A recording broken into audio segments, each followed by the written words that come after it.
Good morning बच्चों, मैं आपकी हिंदी की टीचर मिसेस निधि तिवारी। आशा करती हूँ कि आप बहुत ही अच्छे से रह रहे होंगे, अपना ध्यान रख रहे होंगे, मम्मी पापा की बातें सुन रहे होंगे। अपने लास्ट वीडियो में मैंने आपको हवा और सूरज कैसे सबक लेते हैं एक बच्चे के द्वारा, कैसे उन्हें समझ में आता है कि दोनों का ही बहुत खास गहरा नाता है धरती से, दोनों ही कितने ज़रूरी है धरती के लिए, ये उनको समझ में आता है। और उससे हमने भी सीखा कि हमें भी अपने जीवन में अभिमान और गर्व नहीं लाना चाहिए, खुद पर इतना अभिमान नहीं करना चाहिए। इसके बाद हम सीखने जा रहे हैं पठित और अपठित बोध के बारे में। ठीक है, तो आज की जो हमारी क्लास है, क्लास 2, सब्जेक्ट हिंदी, टॉपिक पठित अपठित बोध। पठित बोध में आपके सामने पैराग्राफ दिया जाएगा बच्चों, और उस पैराग्राफ, पठित यानी कि गद्यांश होता है, आपको उस गद्यांश को पढ़ना होगा और पूछे गए प्रश्नों के उत्तर, सही उत्तर को चुनकर उस बॉक्स में टिक करना होगा।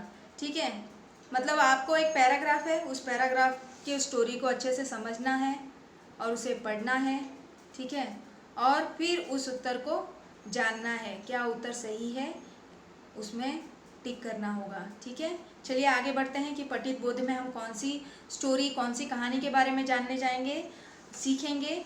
ठीक है, चलिए।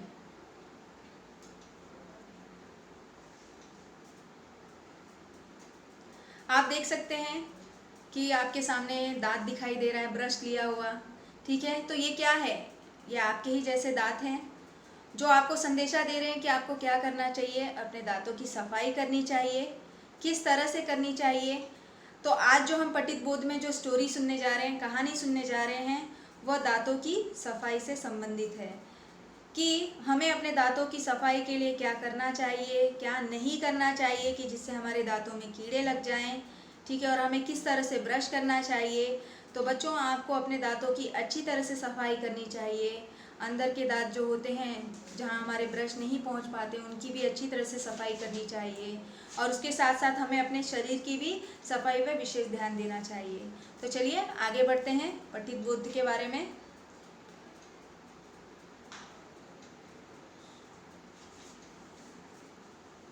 इसमें देखेंगे कि एक छोटी सी स्टोरी है, कहानी है, जिसमें एक राजू नाम का लड़का रहता है। चलिए वो स्टोरी देखेंगे, सुनेंगे, जानेंगे। पठित बोध, ठीक है, पठित बोध में है, आपके सामने कुछ स्टोरी दिखाई दे रही है। ठीक है, उसे पढ़िएगा ध्यान से, मात्राओं को ध्यान से देखिएगा, समझिएगा, और उसके बाद ही प्रश्नों के उत्तर को सही ढंग से हल करिएगा। मेरे बात पढ़ने की कोशिश करिएगा। राजू पाठशाला से लौटकर आया तो अपने माँ को देखते ही बिलखने लगा। रोते रोते वह बताने लगा, माँ, दांत में तो बहुत दर्द हो रहा है। अरे इधर आओ, मैं देखूं तो जरा, माँ ने पुचकारते हुए कहा। राजू ने माँ को अपने दांत दिखाए। दांत देखते ही माँ बोल पड़ी, तुम्हारे दांत तो बहुत गंदे हो रहे हैं। तुम न तो माँ का कहना मानते हो और न ही दांतों को ठीक से साफ करते हो। तो ये थी छोटी सी स्टोरी। इसमें एक राजू नाम का लड़का रहता है जो विद्यालय से, स्कूल से छूटकर घर की ओर जाता है। जैसे आप भी स्कूल में जाते हैं, और कभी कल आप स्कूल में जब जाते हैं तो कभी कल आपको स्कूल में ही कुछ न कुछ दर्द होने लगता है या फिर सर में दर्द हो जाता है। वैसे ही राजू नाम का लड़का रहता है, जब वो स्कूल से लौटकर आया तो माँ को देखते ही बिलखने लगा। जैसे आपको कहीं भी चोट लगी हो, दर्द हो, तो आप अपने माँ को देख के क्या होते हो, इमोशनल हो जाते हो, सैड हो जाते हो और रोने लगते हो। तो वैसे ही राजू भी क्या करता है, अपने माँ को देखते ही रोते रोते बताने लगता है। कहता है, माँ, दांत में बहुत दर्द हो रहा है। दर्द यानी कि पेन हो रहा है। ठीक है, तो उसकी माँ क्या कहती है, बच्चा, बेटा, इधर आओ, मैं देखूँ तो जरा। वो अपने बच्चे को बुलाती है कि तुम मेरे पास आओ, मैं देखूँ तो तुम्हें क्या हुआ है। माँ ने उसे बहुत ही प्यार से कहा, और फिर राजू ने क्या किया, अपने माँ को दांत दिखाए। दांत देखते ही माँ बोल पड़ी, तुम्हारे दांत तो बहुत गंदे हो रहे हैं। उसकी माँ ने जब दांतों को देखा तो उसे समझ में आ गया कि मेरे बच्चे के दांत क्यों दर्द हो रहे हैं। उसने क्या कहा कि तुम्हारे दांत गंदे इसलिए हो रहे हैं क्योंकि तुम अपने दांतों का ख्याल नहीं रखते, साफ नहीं करते, मेरी बातें नहीं सुनते। ठीक है, तो ये छोटी सी कहानी थी बच्चों। तो इस कहानी को जो 2 पैराग्राफ में दी गई है उसे आप पढ़िएगा और पढ़ने के बाद उसके नीचे दिए गए प्रश्नों को हल करने की कोशिश करिएगा। मैं जानती हूँ बच्चों आप ज़रूर हल कर पाएंगे क्योंकि ये बहुत ही आसान है। ठीक है, चलिए आगे देखते हैं, उन प्रश्नों की ओर आगे बढ़ते हैं। तो आपको क्या करना है, इसी तरह से अपने दांतों की सफाई पर विशेष ध्यान देना है बच्चों, क्योंकि दांत आपके लिए बहुत ज़्यादा आवश्यक है, ज़रूरी है, क्योंकि हम कोई भी चीज़ दांतों की वजह से खा पाते हैं। अगर दांत नहीं रहे तो हम अपने खाने को अच्छी तरह से चबा नहीं सकते। इसलिए हमें अपने दांतों की पूरी तरह से साफ सुथरा रखना चाहिए, 2 टाइम ब्रश करना चाहिए, चॉकलेट नहीं खाना चाहिए। ठीक है, अगर आप चॉकलेट खा भी लेते हैं तो आपको ब्रश कर लेना चाहिए। तो सुबह शाम आपको क्या करना चाहिए बच्चों, साफ आपके दांत को अच्छी तरह से ब्रश करना चाहिए। जिस तरह से आप अपने दांत रखोगे तो आपके दांत कैसे चमकेंगे, आपके दांत मोतियों की तरह चमकते हुए दिखाई देंगे और उससे आप बहुत ही खुश होंगे और फिर आपको दर्द नहीं होगा, है ना बच्चों। तो आज से आप करोगे ना, दांतों की सफाई का ध्यान रखोगे ना, जरूर रखिएगा और 2 टाइम ब्रश जरूर करिएगा। चलिए अब हम अपने प्रश्न उत्तर के ओर आगे बढ़ते हैं। आपके सामने कुछ प्रश्न दिखाई देंगे। पहला प्रश्न है, राजू कहाँ से लौटकर आया था। पहला प्रश्न क्या है, राजू कहाँ से लौटकर आया था। आपने मेरी कहानी अच्छे से सुनी होगी तो आपको जरूर इसका उत्तर आता होगा। ठीक है, क बाजार से, ख खेल के मैदान से, ग पाठशाला से। तो बच्चों कौन सा उत्तर है, एकदम सही, पाठशाला से। देखा, आप उत्तर क्यों दे पाए, क्योंकि आपने मेरी कहानी को अच्छे से सुना, उसे समझा, इसलिए आप उत्तर दे पाए। तो पाठशाला से जहाँ लिखा है ग, उसमें आपको क्या करना है, उस बॉक्स में सही का निशान देना है, इस तरह से। ठीक है, दूसरा प्रश्न है, राजू ने माँ को क्या दिखाया। तो बच्चों राजू ने माँ को क्या दिखाया था, क अपने दांत, ख अपने कान, ग अपनी आँख। तो बच्चों कौन सा उत्तर सही है, एकदम सही, अपने दांत। तो आपको क्या करना है, पहले बॉक्स में राइट का निशान देना है। तीसरा प्रश्न है, राजू के दांत कैसे थे। फिर से 3 उत्तर दिए गए, 3 में से कोई एक ही उत्तर सही है। साफ, क है साफ, ख है गंदे और ग है चमकदार। तो उसके दांत कैसे थे बच्चों, साफ थे, गंदे थे, चमकदार थे, गंदे, एकदम सही। तो कौन सा आप करेंगे, ख गंदे। जो बॉक्स है उसमें आपको क्या करना है, सही का निशान देना है। चलिए आगे बढ़ते हैं।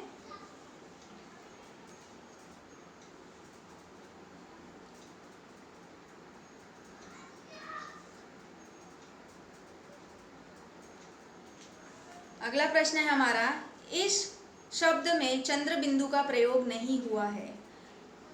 तो कौन सा शब्द है जिसमें चंद्र बिंदु नहीं लगा है, क दांत, ख माँ, ग डॉक्टर। तो कौन सा शब्द है बच्चों, एकदम सही, कौन सा है, डॉक्टर। तो आप जहाँ डॉक्टर लिखा है उसके सामने दिए गए बॉक्स में क्या करेंगे, सही का निशान लगाएंगे। तो इसी तरह से ये था हमारा पठित बोध्य। पठित बोध्य में क्या रहता है, आपके सामने कुछ बॉक्सेस दिए जाएंगे और उसमें आपको राइट टिक करना होगा, मीन्स सही का निशान लगाना होगा जो उत्तर सही हो। ठीक है, तो अभी हमने जाना पठित बोध्य के बारे में, अब हम आगे बढ़ेंगे अपठित बोध्य के बारे में। अपठित बोध्य यानी कि इसमें क्या होता है, इसमें भी आपको पैराग्राफ दिया जाएगा। ठीक है, लाइनें दी जाएंगी, उस लाइन को पढ़ना होगा। ठीक है, उसे समझना होगा और उसके बाद में आपके उसी के नीचे आपको कुछ प्रश्न पूछे जाएंगे और उन प्रश्नों के उत्तर आपको लिखने होंगे। ठीक है, चलिए देखते हैं क्या है अपठित बोध्य, इसमें हमें और कौन सी कहानी मिलती है। तो आप देख सकते हैं इसमें 2 बच्चे हैं जो हंसती हुई चेहरे हैं, उसमें एक नानी है, जैसे कि आपकी भी नानी है, दादी भी हैं, तो आप नानी समझ लिए या दादी, लेकिन इस कहानी में नानी है इसलिए हम नानी लेकर चलेंगे। तो ये दोनों बच्चे क्यों हंस रहे हैं? क्योंकि उसकी नानी क्या कर रही हैं? कहानी सुना रही हैं। तो आज हम इसे पैसेज के माध्यम से समझेंगे, इसे कहानी के माध्यम से सुनेंगे कि इसमें नानी बच्चों को क्या सिखाती हैं, क्या समझाती हैं और आप इससे क्या समझते हैं, और उसके बाद में हम इसके प्रश्न के उत्तर को हल करेंगे। ठीक है, चलिए आगे बढ़ते हैं। अपठित बोध्य। गद्यांश पढ़िए और पूछे गए प्रश्नों के उत्तर लिखिए। तो उसके पहले आपको क्या करना है? इसे पढ़ना होगा और इसे समझना होगा। गर्मी की छुट्टियां हो गई थी। सपना और स्नेहिल नानी के घर आ गए थे। नानी का गांव दोनों भाई बहन को बहुत अच्छा लगता था।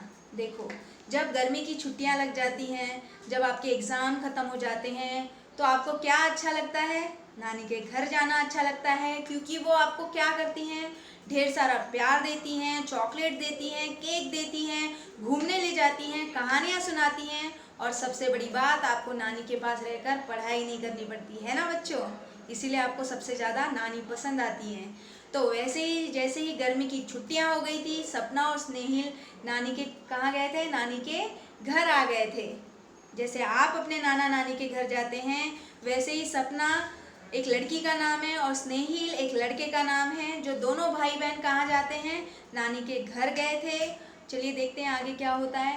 नानी का गांव दोनों भाई बहन को बहुत अच्छा लगता है, और जब आप भी अपने नानी नाना के घर जाते हो तो आपको बहुत अच्छा लगता है। वहाँ खेलने के लिए मिलता है, आप जितना चाहो उतना खेल सकते हो, ना डांट मिलती है ना मार मिलती है। वैसे ही सपना और स्नेहिल नाम के दो बच्चे होते हैं, उनको भी नानी का घर इतना अच्छा लगता है कि वो उनके घर जाते हैं, रहते हैं, मिलते हैं, कहानियाँ सुनते हैं। तो आज जानेंगे कि सपना और स्नेहिल को अपने नानी के घर कैसा लगता है और वो क्या क्या करते हैं। ठीक है, तो सपना और स्नेहिल कहाँ जाते हैं बच्चों? अपने नानी के घर गए थे। नानी का गांव दोनों भाई बहन को बहुत अच्छा लगता था। कल रात नानी ने परियों की कहानी सुनाई थी। कहानी सुनकर सपना ने नानी से पूछा, नानी, क्या परियां सचमुच होती हैं? देखो, जब आप नानी के पास पहुंच गए, जब वो दोनों बच्चे नानी के पास पहुंच गए भाई बहन, तो उन्हें कैसा लगा? नानी के गांव जब दोनों पहुंच जाते हैं उन्हें बहुत अच्छा लगता है, आनंद आता है, मज़ा आता है। ठीक है, और फिर नानी क्या करती हैं कि उनको रात को क्या सुनाती हैं? परियों की कहानी सुनाती हैं। वो सुनकर वो क्या करती हैं? वो सुनने के बाद उससे पूछती हैं कि नानी, क्या परियां सचमुच होती हैं? उस कहानी सुनने के बाद सपना क्या करती है? नानी से पूछती है कि क्या सचमुच परियां होती हैं? क्या इस लाइफ में परी सच में होती हैं? जो भी आपने कहानी हमें सुनाई, क्या ऐसा सच में होता है? स्नेहिल ने झट से बताया, नहीं दीदी, परियां केवल कहानियों में होती हैं, सचमुच में तो हमारी माँ ही परी होती है। जैसे ही स्नेहिल क्या कहता है? स्नेहिल तुरंत कहता है, स्नेहिल झट यानी कि तुरंत बताता है अपनी बहन को कि नहीं दीदी, परियां केवल कहानियों में होती हैं, सचमुच में तो असल ज़िंदगी में देखा जाए तो हमारे लिए हमारी परी हमारी माँ होती है, जो सब कुछ हमारे लिए करती हैं, वो परी के बराबर होती हैं या परी से बढ़कर होती हैं। ठीक है, सचमुच यानी कि हकीकत, सच में। ठीक है, आगे देखते हैं। एक पैराग्राफ रह गया है बच्चों, एक बार और इसको पढ़ लेते हैं बच्चों। गर्मी की छुट्टियां हो गई थी। सपना और स्नेहिल नानी के घर गए थे। नानी का गांव दोनों भाई बहन को बहुत अच्छा लगता था। कल रात नानी ने परियों की कहानी सुनाई थी। कहानी सुनकर सपना ने नानी से पूछा, नानी, क्यों? नानी, क्या परियां सचमुच होती हैं? स्नेहिल ने झट से बताया, नहीं दीदी, परियां केवल कहानियों में होती हैं, सचमुच में तो हमारी माँ ही परी होती है। चलिए इसके आगे का पैराग्राफ देखते हैं बच्चों। ठीक है,